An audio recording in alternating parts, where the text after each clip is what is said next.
tentang pembelajaran kontekstual. Step kedua pertama dari kelompok 8, yang mana kita akan belajar tentang pembelajaran kontekstual. Sebelum kita belajar tentang pembelajaran kontekstual, kita harus tahu terlebih dahulu apa itu kontekstual. Kontekstual itu berarti mengaitkan dengan suatu hal lain atau yang berhubungan dengan konteks atau kehidupan nyata yang ada di sekitar. Jadi, pembelajaran kontekstual ini adalah pembelajaran yang materi pembelajarannya berkaitan langsung dengan kehidupan nyata siswa, yang mana siswa bisa memahaminya dan juga apabila siswa itu telah memahaminya, siswa akan mendapatkan ilmu yang bertambah. Contohnya seperti ini. Misalkan di dalam kelas guru itu mengajarkan materi matematika tentang balok, yang mana guru akan mengajak siswa untuk melihat barang-barang yang ada di dalam kelas itu yang berbentuk balok seperti lemari dan ataupun ruangan kelas. Kenapa lemari dan ruangan kelas itu yang diambil oleh guru? Karena dua itu contoh dari balok. Dari itu siswa melihat secara langsung seperti apa bentuk balok itu. Selanjutnya ada komponen-komponen. Yang pertama ada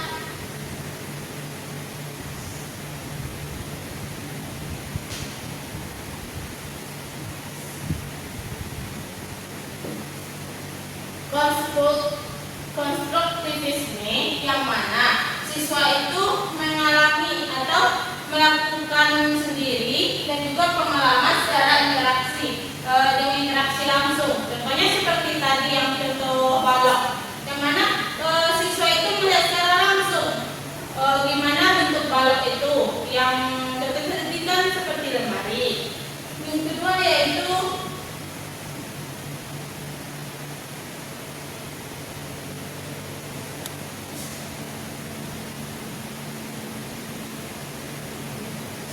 Yang kedua yaitu menemukan. Menemukan ini adalah setelah siswa mengamati secara langsung, siswa itu akan melihat, oh ternyata balok itu seperti ini ya, balok itu mirip dengan lemari ya, balok itu mirip dengan ruangan kelas kita ini ya. Yang ketiga,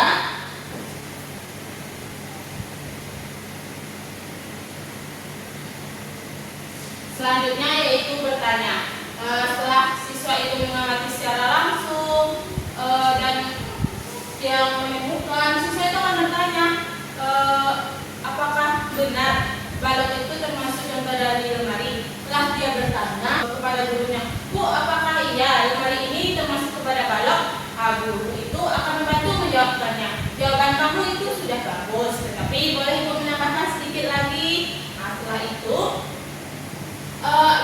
bertanya ini akan membantu siswa untuk melatih kemandiriannya, melatih otot untuk berpikir. Yang keempat yaitu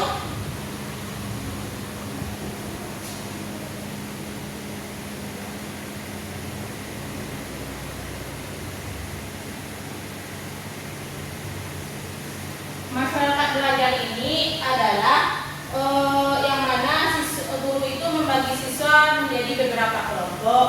Misalnya guru itu menyuruh siswa untuk melihat keadaan lingkungan yang ada di sekolah. Setelah itu guru membagi siswa itu untuk beberapa kelompok. Dalam kelompok itu siswa akan tukar pendapat antara mereka.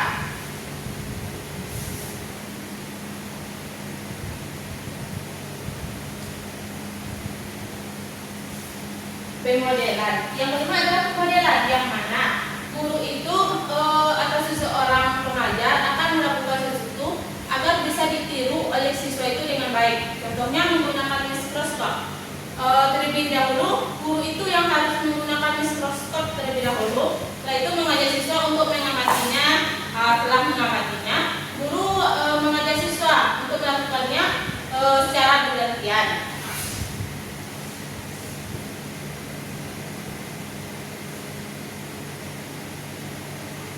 Yang keenam ada refleksi atau meninjau ulang materi yang telah dipelajari tadi untuk melihat apakah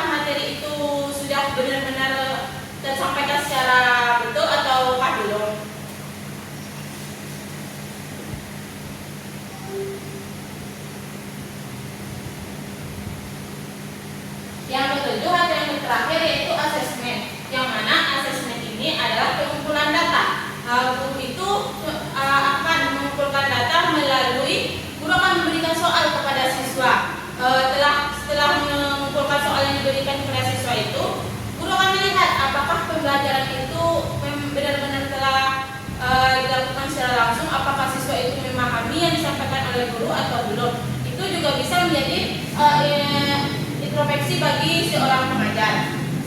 Selanjutnya yaitu prinsip-prinsip.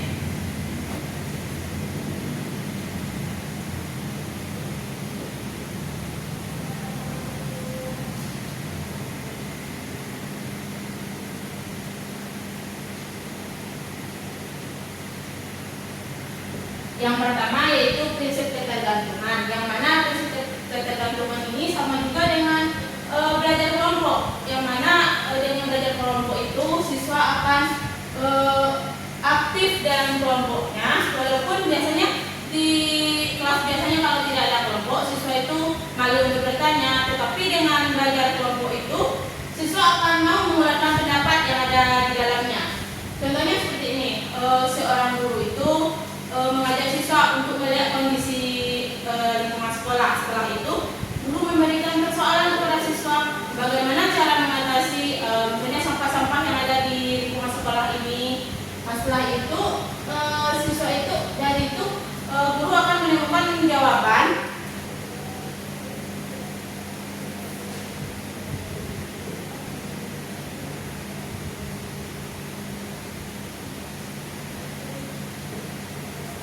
Prinsip diferensiasi ini adalah perbedaan, yang mana setiap siswa itu kan memiliki perbedaan. Ada yang minatnya ke sini, bakatnya ke sini, ataupun pribadi seseorang. Guru bisa memberikan soal seperti ini.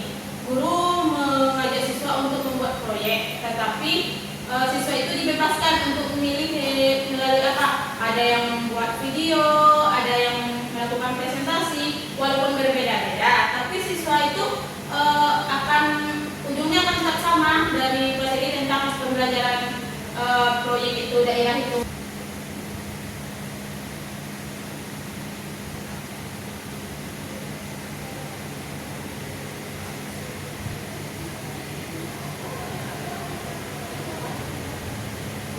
Selanjutnya yang ketiga itu pengaturan diri, yang mana pengaturan diri itu adalah untuk diri kita sendiri, yang mana siswa itu memiliki yang introvert ataupun extrovert.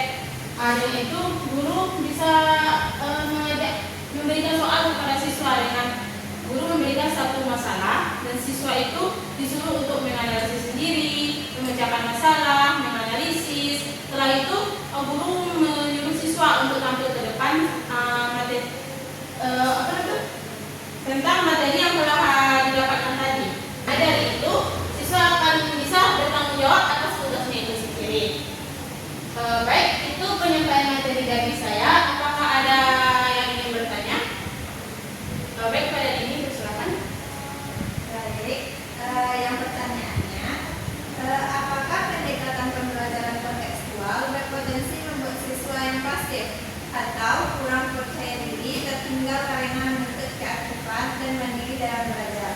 Jawabannya tidak, karena sudah dilihat dari komponen-komponen ini, siswa itu konstruktivisme, yaitu menemukan jawaban sendiri, membuat siswa itu lebih aktif dan juga menemukan jawabannya sendiri, bertanya. Mereka itu nggak akan malu bertanya. Tentunya masyarakat belajar ini ya, kalau tidak berani sendiri, guru akan bisa mengajak siswa itu untuk berkelompok. Yang empat ini sangat diperlukan. Nah, itu jawaban dari saya. Apakah ingin dapat memahaminya? Baik.